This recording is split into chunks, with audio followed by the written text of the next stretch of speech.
You're listening to Channel Kindness Radio. Hello, everyone. My name is Lela Precious Dolo. I'm a medical student and an advocate from Liberia. And I'm very thrilled to be here today as part of the Born This Way Foundation efforts we were born. Joining me is my esteemed colleague, Rahul, who's a graduate medical practitioner and a mental health advocate from India. So, Rahul. Thank you so much for that very kind introduction, Leela.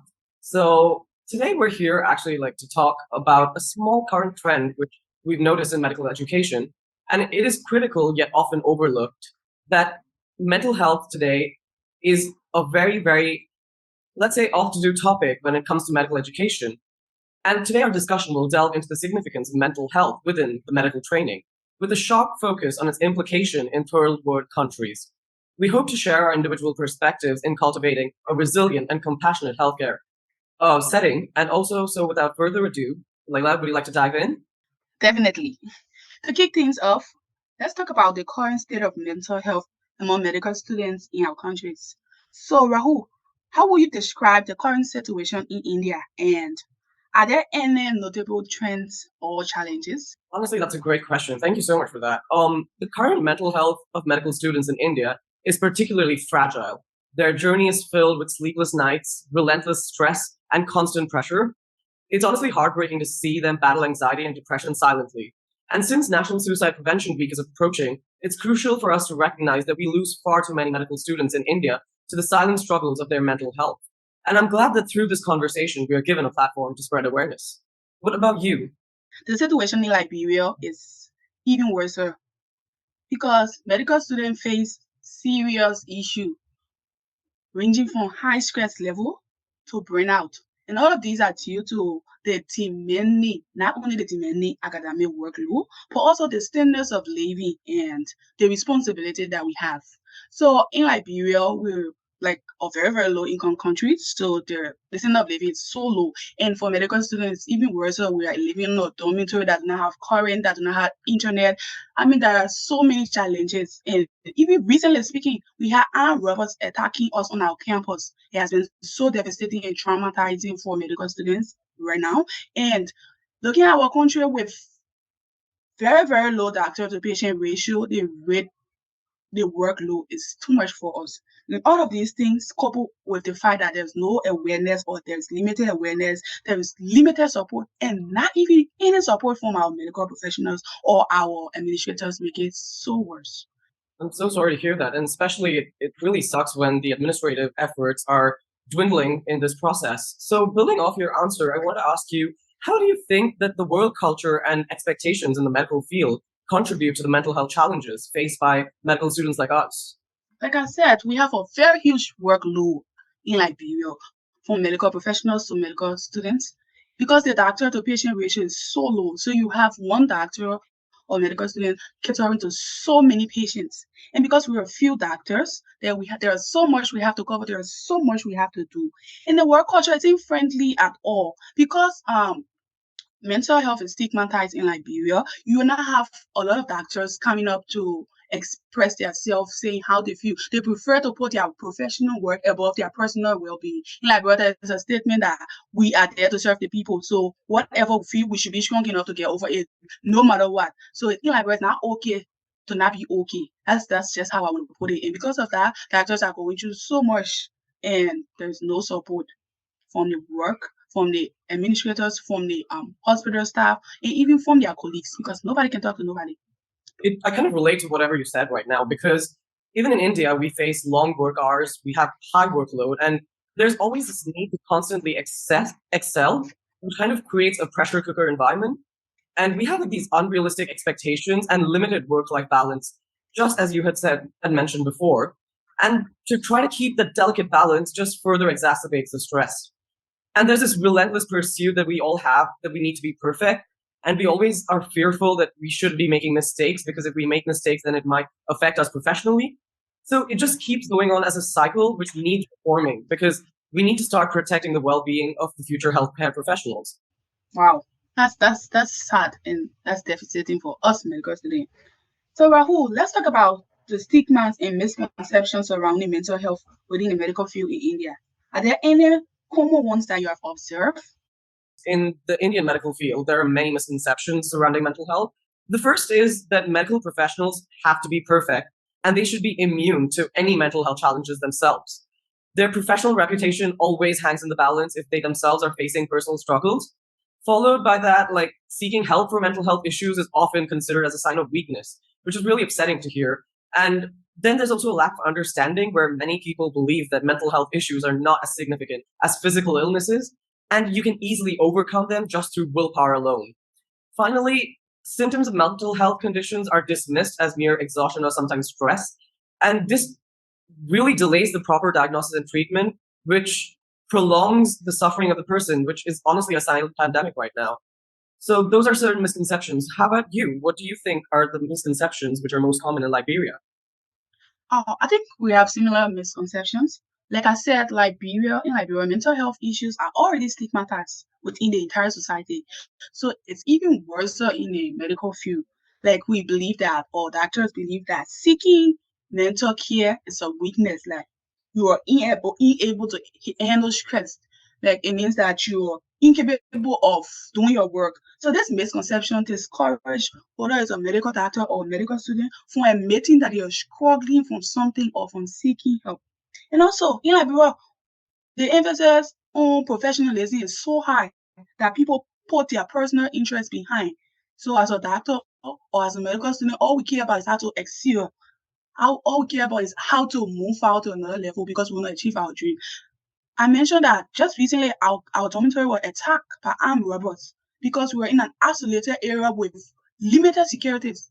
And because of that, a lot of the students' items were taken away from them. And we have been out of school for 1 week, one whole week, seeking support, telling the administrators they need to do something, our safeties matter.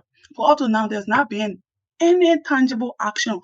But we have to go back to school because we were made to believe that if we not go back to school, the semester is running and we will lose track of time, we'll be carried backward. And there are just so many of them that we can't even talk about here. So that is it. That's it. I'm really sorry to hear that, and honestly, it's really concerning that no action has yet been taken. And I mean, I just pray for the safety for everyone over there, and I hope that y'all are. I mean, I hope you'll get the necessary action from the administration very soon. So, building on what we were talking about, these misconceptions, how do you think that the stigmatization of mental health issues impacts medical students when they want to seek support or help? Like, do you know anything in your personal life which could be an example that you provide for the same? Yes, Rahul. So the stigma has caused significant barriers to people even firstly expressing how they feel, accepting that they feel this way, or accessing the care they need. So there have been delays in seeking help. People will isolate themselves. It also impact their academic performance. There was this colleague of mine who were having some issues, right? That colleague lost his wife and he had an exam to take. If that thing played on him and he performed so poorly in his exam. Trust me, the professors never cared to even reach out to that colleague and maybe find out what is happening. They knew that he was in that situation. They didn't do it. They failed him. He repeated that year. Imagine that. And also there was just the other day there was one colleague of mine that just isolated himself from everything. And it was sad that my colleagues felt that he just wanted to be me. And everybody was, oh, this guy don't want to be part of anybody. He just by himself, he just doing things out of the way. And it was so sad that none of them could have even have the slightest thought that maybe this guy is having some issues mentally. That was how I even recommend. I said we can just assume that this guy is bad because this guy have been someone who's open and seeing that he has isolated himself. He don't want to be in room with anybody. There is a concern, and it's something that we should work out. And they were afraid to even accept it or even go to the administration because we are afraid that if we tell the administration about this thing, they're going to maybe drop the student. That's how of or least priorities mental health is in our country and especially in medical setting. So let me hear from you, Raul. How I do you mean, feel? it's so disturbing to hear that when people need the adequate support, right, they don't get it. And I mean, in India, we face something very similar where like mental health is still relegated to the shadows. So I remember one of my friends, so he's like a very reserved person, And he'd often kind of go back to his room after lectures. He would always avoid social interactions, just like how you even found your friend, right? Like it's a very similar situation. And what happened is like we try to include him in all of our outings. We whenever we used to go out in the evening or maybe let's say a dinner or a lunch, but he always used to deny. And then at that point, I was enrolled in the Be There certificate course, which was created by Jack.org in partnership with Born This Way Foundation. So, I mean, I started noticing these signs that he might be struggling, and which maybe before that I did not know that he was. So I just thought that okay, you know, like after like one day of work, I just decided that I'll approach him and maybe like strike up a conversation. And when I did that, it was then when he actually confided in me about a personal struggle which he was facing with his family, and he literally had to admit to me that he longed for someone to just listen to him. And he always was worried that if he were to approach someone, people would make fun of him and would think of him as weak. And it just took him that one open and honest conversation, which truly made a world of difference for him. And that just reminds me that what we need most these days is kindness. We need to be there. We need to look out for these signs of struggle which people around us face. And sometimes people might not be actively willing to come and tell you their problems, but if you see them struggling, you can approach them. You can help them if if they would like it. So honestly, I think these stigmas where with the fear of ridicule from other people, that's what kind of scares me right now, and that's what scares so many people from approaching support and help. So I think that's from my perspective at least. That is so true, Raul. That is so true. And it shouldn't be like that. We should have the space to share how we feel and seek the care that we deserve. Because it is a very tough career pathway and it requires us being healthy both physically and mentally. Very And true. I like that we're going into solutions. We have been talking about the problem, the misconceptions, the stigmas, and now we will move strictly to solutions. So, what are some steps do you think that can be taken to reduce the stigma surrounding mental health and create a more supportive environment for medical students? Okay, I mean, I'm glad that now we're like talking solutions because we have discussed the problem quite a bit now. So the first thing that I feel would be the solution, at least talking from an Indian perspective, would be integrating mental health education into the curriculum. So we still lack, and there's a huge lacunae which is still present in the medical education curriculum, where mental health is treated as a super specialty branch, and they would not like a basic doctor to learn it or you to learn it in your undergraduate. So I think things like that should be integrated into the undergraduate curriculum, followed by advocacy projects. Because unless you advocate for mental health, I do not think we will get that reach which is required in creating or establishing awareness regarding mental health issues. Then the second thing that I would say is establishing a peer support network.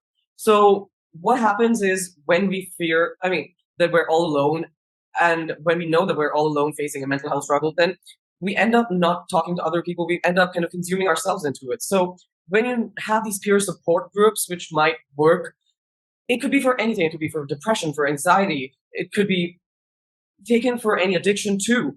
Honestly, all of these could really help letting you know that, hey, you know what? You're not alone in this. There are people with you. We all are fighting the same fight.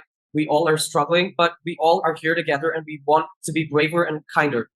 And finally, I feel that at a certain point, we also need to start training faculty in recognizing these signs of distress because there are so many students who I've seen who want to go and approach the authorities, but they're always fearful of them because at a certain point, authorities might end up failing them, as you had mentioned previously. So if faculty themselves see these signs, maybe they could reach out, they could help. And I think these initiatives will then bring the much needed support to the medical education curriculum. How about That's Liberia? What do you think? I agree with all of your points. But I'll just say that in Liberia, to address this issue, we need multiple approach. And we need to start from firstly prioritizing mental health because we have to prioritize it before we start working towards it. We have to make it a public health concern, just like maternal death, just like newborn deaths, just like the other diseases. Mental health should be prioritized. I think it's just in the past 5 years that we really started organizations, all the government really started getting engaged with mental health. And to help support medical students, there are a lot to be done, including mental health education. Like you said, we need to incorporate it into the curriculum. It's very, very key. Training faculty is important because if faculties are trained You will not have students afraid to tell them how they feel. You will not have them being so heartless when a student is going through something and they feel they'll be able to feel, then they will want to find out what is happening and be able to find a solution to it. And we should also encourage open dialogues, that is through the peer-to-peer support network that should be established. And most interestingly, also mental health services should be available. Like we don't even have the services. You look around, you can't see where people can seek help. No hotlines to call, nobody to talk to. There are limited professionals. In my country right now, we have just 3 psychiatrists. Before, in the past 5 years, I was only one. Two just joined recently. They just did their training and they qualify. We need to encourage medical students to go into this field. But if it's not being referenced, if it's not being prioritized, how will medical students get interest? They see that field as crazy people feel. I'm sorry to say, but that's how people call it. And it's a whole long process, whole long thing to do to be able to get that mindset. We need to have anti-stigma campaigns. We need to do constant awareness. There should be policies that should be changed. Policies need to be made. Government, the school, and other mental health organizations need to collaborate. And it's because if we work together, we will be able to achieve all of these things. We'll be able to create a supportive environment. We'll be able to get rid of, even if not 100%, but to reduce the level of stigma. So in Liberia, we have a lot to be done. We haven't even done. Honestly, your passion is infectious, and especially for mental health, the way you advocate for it, it is. I mean, it's awe-inspiring. Like when I see you talk about mental health right now, it's honestly it's very emotional because at a certain point you know that you've been affected by it, and you want to at a certain point see the change in a better way. So I really hope that this conversation does open up a few minds and people do start looking at this aspect too. And another aspect, which was we just came out of a mammoth pandemic right now with the COVID-19 virus. I just want to know your perspective on how you think that the pandemic impacted mental health for medical students in Liberia. To start up, I would just say that Liberia have gone through worse. And the pandemic was just a quarter of all the things that we have experienced. We had over 10 years of civil war that just ended in 2000. Kill a lot of the actors that made, I mean, the health sector very, very much poor and bad. That created a lot of gaps. We had Ebola again. Ebola killed a lot of people. And then we had COVID-19. COVID-19 had a huge toll on medical students worldwide and not only Liberia. It was more serious for Liberia in the sense that we couldn't receive the support that we were getting from global donors because Liberia as a country, we depend, I would not say 100%, but 99% on external support. Even our medical school that is being run is run on external support. The government will not use that personal money to run this medical school to ensure that facilities are available for medical students. Even the campus being built, laboratories being fixed, external services. So there was limited support. And also our academic was disrupted. We couldn't go to school because we had lockdown. There was increased workload. People had to work overtime because people were getting sick. They had to go to the COVID center to volunteer risk their life. And a lot of people were in isolation like me. I was at home, isolated. I even caught COVID during that time, isolated for 3 weeks. I can remember clearly that I had an opportunity to go for an internship at Spital Link Hospital in Switzerland, but I couldn't go the time I should have gone because I had COVID. So I had to stay for extra 1 month, which made me so devastated. It made me so, I mean, I was so depressed. So these are some of the impact the COVID-19 had on us. So let me just hear from you, Rahul. What are some of the impact they had on medical students in India? Personally, I hope your health is better now, and I mean, sending you all the love and the kindness in the world for having faced that because I mean, I can't really fathom how badly the COVID-19 pandemic affected you at that point. The thing is, the COVID-19 pandemic worsened the mental health for medical students in India too. And as you said, like there were no classes, right? So because of that disruption of the normal academic routine, a lot of people had this uncertainty about how they would learn, and it was difficult to adapt, right? Because teachers found it difficult to teach and to keep the students engaged. Students themselves were trying to comprehend whatever they were learning, but there was always this uncertainty which went about their clinical training. And especially there were like these increased exposure to distressing situations. And as you said, like the concern about your own personal health and your loved ones, right? to see a loved one go through the disease, it was absolutely shocking. And at a certain point, it just intensifies your stress, the anxiety, and the burnout. And isolation due to lockdown also reduced like a lot of social interaction, which has, I feel, at a certain point, increased the feelings of when it comes to loneliness and isolation. So, I mean, just like maybe give a final line, it would be I think pandemic really magnified the existing mental health challenges, if not creating new ones for medical students. So, I mean, that's my perspective at least. Can you share if there are any specific initiative in India that geared towards addressing mental health concerns among medical students? Okay, so a while back, I would say like maybe pre-pandemic, we did not have many mental health initiatives active in India. But I would say that after the pandemic, we have seen an exponential growth in some government issued schemes. The pandemic also, at a certain point, improved the telemedicine services. So it has increased its outreach to people who could not maybe avail it or who were scared to go into a hospital to avail these services. Also, I think the government now is starting to work with various NGOs, trying to make sure that it's a combined effort to tackle mental health concerns in medical students, where a lot of universities themselves try to get NGOs to come give lectures, give seminars on how you can maybe address mental health issues, how you can take care of people. And as I mentioned, like previously, also the Be There certificate really helps that way. So there are also maybe some like if you were to say mental health initiatives like counseling services, which most of the universities have started employing, where they do have a certain mental health department which they do set up. So if you would ever want to go, you can.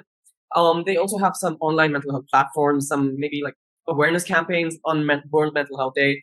Wow, that's impressive to hear. Hence, sad that my answer is quite opposite to yours because currently there's no initiative aimed at addressing mental health concerns among medical students in Liberia.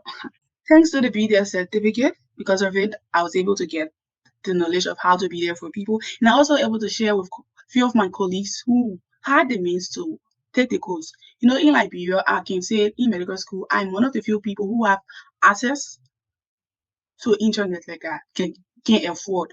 A majority of the students they face challenges in accessing the internet or accessing online courses because they do not have resources for it.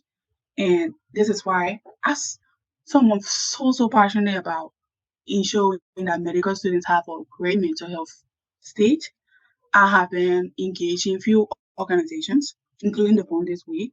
Recently, I also engaged the Carter Center Mental Health Program about how important it is that we medical students have access to resources. I was able to speak at their recent work conference in Atlanta. It was online. It should have been in person, but I couldn't go because of certain reasons, so I've joined online. And I just recently also engaged the Bond This Way Foundation through Maria to see the possibility because we do not have this support, we do not have the resources. If that's to spearhead the coordination of awareness activities, mental health programs, workshops, peer to peer, just those things, those basic things, and see how we can set up hotlines or call centers on how people can reach out. We say we can do trainings. You already have one medical school in the country and you will have 50 persons entering at a time in the class graduating with less than half of that number. Many people will drop along the way. Many people will feel, many people will just get so fed up they will walk out of the school. Many people will not know what to do. I mean, you're preaching to the choir right now, and honestly, it's so disheartening that we lose so many medical students through the pressure, through the stigma which we face around mental health. And I just hope that this conversation is kind of building to build a better and kinder and braver world so then people can, at a certain point, access mental health care services wherever they are. And hopefully, I hope that initiatives and schemes do start coming up in Liberia. And the way you've utilized all of your platforms, Lela, that itself is so admirable because you are making sure that you create awareness, you're spreading advocacy, which is something with so many people who have the privilege, they don't do that. So it's really, really admirable what you're doing, and more power to you. Taking the same scenario, do you think like mentorship and peer support plays a vital role in addressing the mental health concerns among medical students? Yes, well, that's 100% yes. Mentorship and peer control play a really great role. I've seen it. I have been there before. I've seen how I've gotten inspired by friends that I talk to. So my close friends and I have this group called Sister Cycle.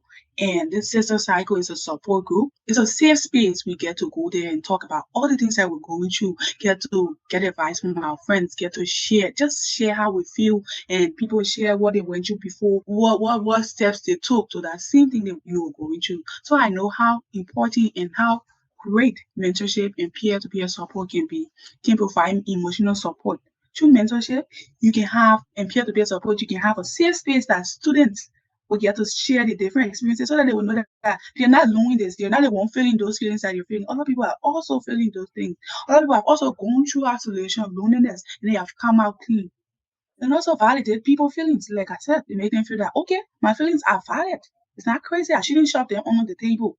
I should actually say it. And they feel like their feelings are hurt. And they get to learn coping strategies. So mentors, especially immediate medical doctors, can be able to mentor medical students, sharing all the things that they have gone through. And you see somebody who is so successful that you look up to and hearing that they are going through certain things, you will know that this is just a past or trying time and this will be over.